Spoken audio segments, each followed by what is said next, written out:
Today we got Ricardo Lamas, the bully, on board today. It's been kind of a weird week for me. It seems like every time I turn around, I'm calling your Skype. Yeah. It's I forget that you go down to Miami and train for your train camps now. Or have been for a while. Actually, not just now, but have been for a while. How often are you down there in between? Is it only during train camp, or you go down there sometimes if there's a long layoff in between fights too? Uh, Really, it's only in between training camps right now. Yeah, so I usually do about 4 to 6 weeks before every fight. And then if I'm in Chicago, it's not like I'm laying off or anything like that. Right. I train the whole time out there also. Well, obviously, we're talking about wintertime. It's coming up on March. Obviously, baseball's getting ready to start. Chicago becomes a pretty big hotbed, for sports unto itself. But the weather is horrible a lot of times up there. So when you're in between camps and you're having to get to the gym, are there some days you can't get because of weather or can't get around because things are shut down, the streets are shut down? It's almost worse than it is on the East Coast in New York and New Jersey. Yeah, there was a couple days actually. I think right before I booked this fight, we had a real bad snowstorm. I couldn't even leave my house for the entire day, and literally had to shovel a path into the street just to get my car out. It was stuff like that gets real annoying, but that's what makes coming down here so good. I get to escape all that bad weather and enjoy the nice sun and just train.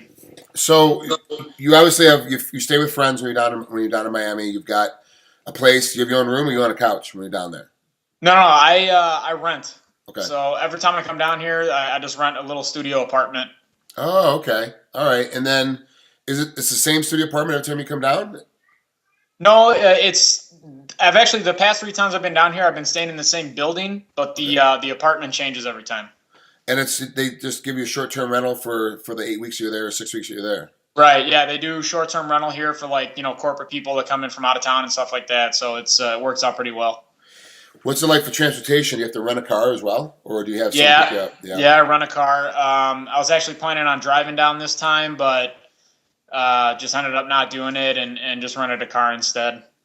So train camps become a little bit more expensive. A lot of Oh people talk yeah. about you've got to rent a space, then you've got to rent a car, and we're talking for a week. We're talking about almost 8 weeks at a time. So that's 2 months is a long time to have to be out of pocket.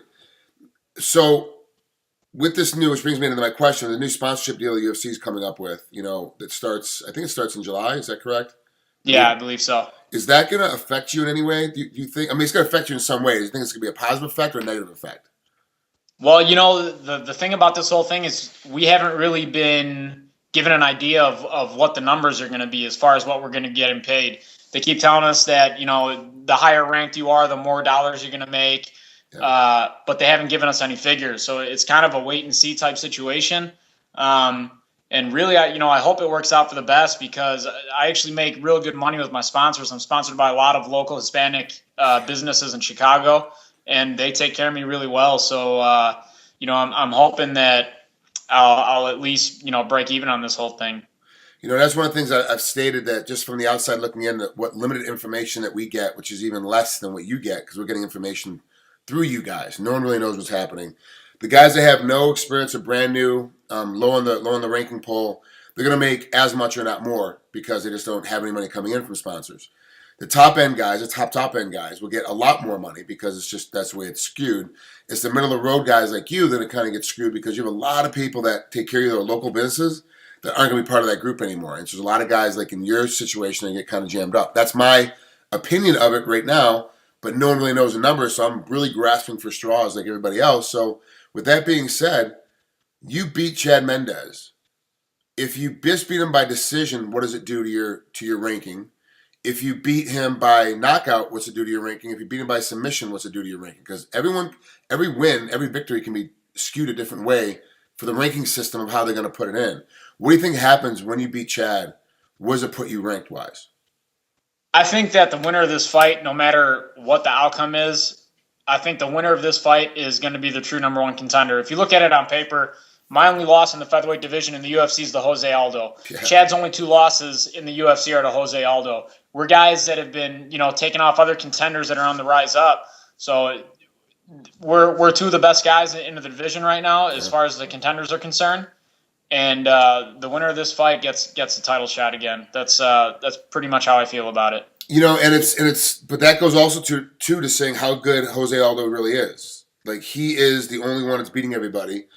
And you and Chad are far too good to be considered journeymen, the guys, the gatekeepers of the weight class. Well, we're going to give this guy a shot, and if he beats Ricardo, then he can get moved up to the upper division.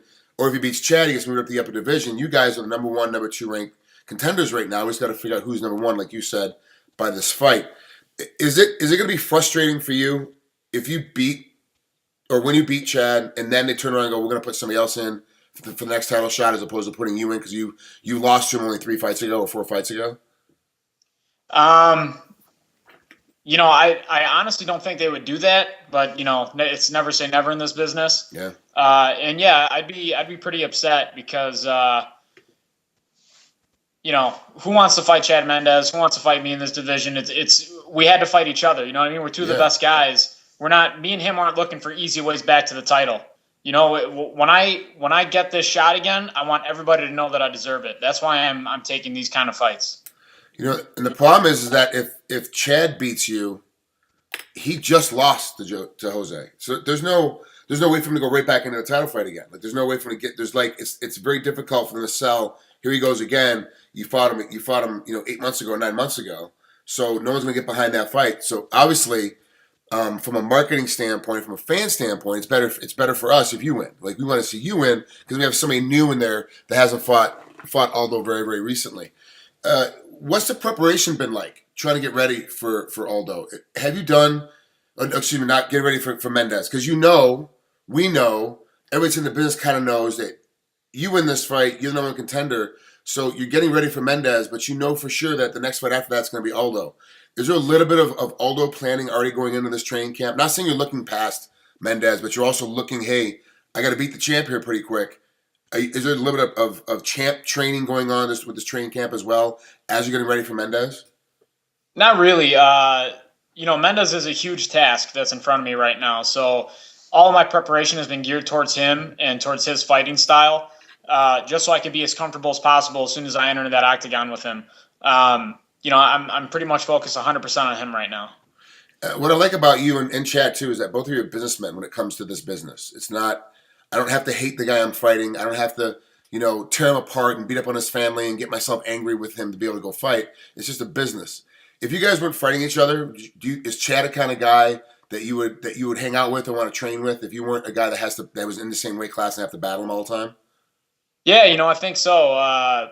We went on a little press tour, and me and him got along actually real well, and kind of had the same sense of humor and everything. So, you got to think, a lot of us in this sport, we're all pretty similar. I mean, you have to be to do something like this. You know what I mean? So if we didn't have to fight each other, I'm sure we'd all be friends. Honestly, 98%. Everyone's got that 1 or 2 guys they can't stand, and it's a different 1 or 2 guys for everybody else. Like, everyone's got their own 2 they can't really get along with. But that's just human nature. We don't get along with everybody. Yeah. So for me, this fight is very difficult to call. It's a very close fight for me. Obviously, I believe you guys are number 1, number 2, and we're trying to sort it out. I'm having a very difficult time of going, hey, here's my prediction for this fight. I want you to sell me on the reason why that you're going to win right now. And I know you're not a salesman. You're not a guy who goes there and talks your game and then talks shit on Chad. It's not your personality. It's not who you are.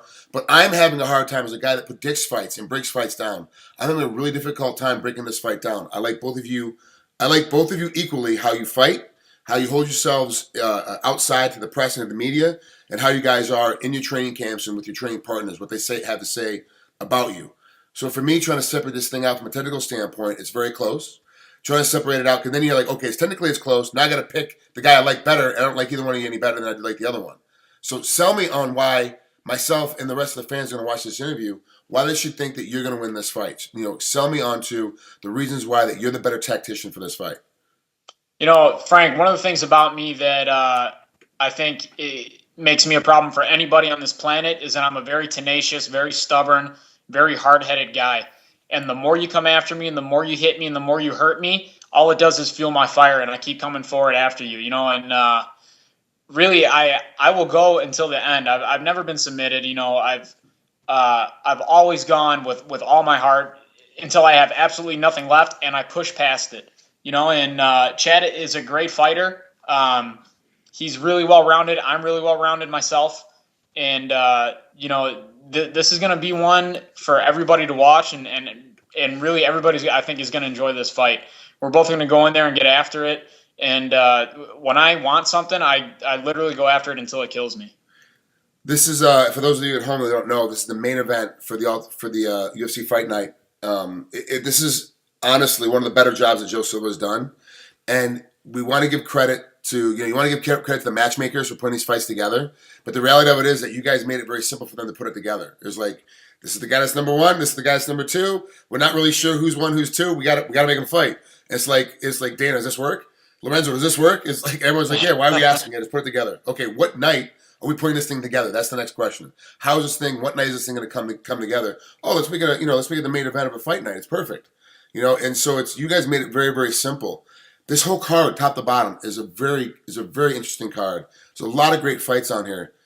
I know it's tough for you to look at the other parts of the card because you're on the card and you got to worry about yourself. Is there any other fight or fighter on here that you want to see fight that you think is going to be another great fight for the fans at home to watch? I actually think the Iaquinta Masvidal fight, the co-main event, is going to be really good. Yeah. They're both really good tactical strikers, and they're both really well rounded. Masvidal is a great wrestler, and he's a good all around fighter, and so is Iaquinta. So that's one that I'm also looking forward to watch. I actually talked to Iaquinta, and I asked him what fight was the best one to watch, and he said he definitely wanted to see. He's happy that he's the co-main event because when he's done now, he gets to watch Mendes and you go after it. So that he even said, so both of you are talking about each other, which goes a lot to say about how our sport has changed. Go back 5 or 6 years ago, everyone's, I don't know who else is on the card. F that guy, fuck that guy. I don't know, You're like, what? Now everyone's kind of like, no, I actually kind of want to see these other fighters fight. Like, I want to see what's happening. And it may be in the same weight class. It might be a different weight class. It might be a fighter that they looked up to that got them into the game. But it's refreshing to see, how this whole thing is pulling together, how things are coming to fruition. As I'm looking at this card from top to bottom, the two other fights that stand out to me besides the co-main event, like everybody else, is the Juliana Pena fight and the Lauren Murphy Liz Carmouche fight. These are the two fights I'm kind of looking at because now I'm a guy that has always been against women's fighting. I've always been hands down against it. I don't like it. I don't enjoy it. And then Ronda Rousey keeps getting thrown in my face. I kind of got to keep watching her, and she kind of keeps beating everybody's ass. You kind of got to keep talking about her, and you kind of got to go I don't care what anybody says. She's beating everybody's ass with one move, and they can't stop it. She's that good. Are you surprised by how amazing women have become within MMA so quickly? And are there any women that you like training with or training around, when you're in your training camps? I think it's great for the sport. They're bringing in a whole new gender of fans. You know what I mean? Now these women are really coming in and watching and really understanding the sport. And I think it's great. And I don't know what it is about these women, man. I think God just blessed them with a higher pain tolerance than us because, they got to give birth and all that stuff. But they scrap. They go at it, and they beat the hell out of each other. So the fights are very entertaining to watch. And as far as training with other women, we had a couple fighters with us, but they ended up they're at ATT now. It was Amanda Nunes and Nina Ansarov. They both fight in the UFC. But other than that, we don't really have any other professional women fighters in our gym yet. It's amazing to me how good the women are becoming so quickly because every gym I talk to, it's usually the same story that you just said. We had a couple here, they moved on to someplace else, but no gym goes, we have a couple. It's like there are very few women right now. The divisions are very, very, very, very thin. It's very difficult. If you had to pick a fighter that no one has heard of right now, male or female, or that are just now getting on the map, in any weight class, who's that fighter you think in the next 12 months that we're going to be talking about? That you're going to be like, wow, this guy or girl is next in line or right there for the next title shot that we haven't really talked that much about because they're not quite on everybody's radar yet. My boy Baboon, is my main training partner. He fights he's going to be fighting for the title in World Series of Fighting the week before my fight.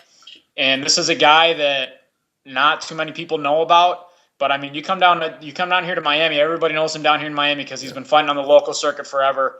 And I've trained with a lot of people.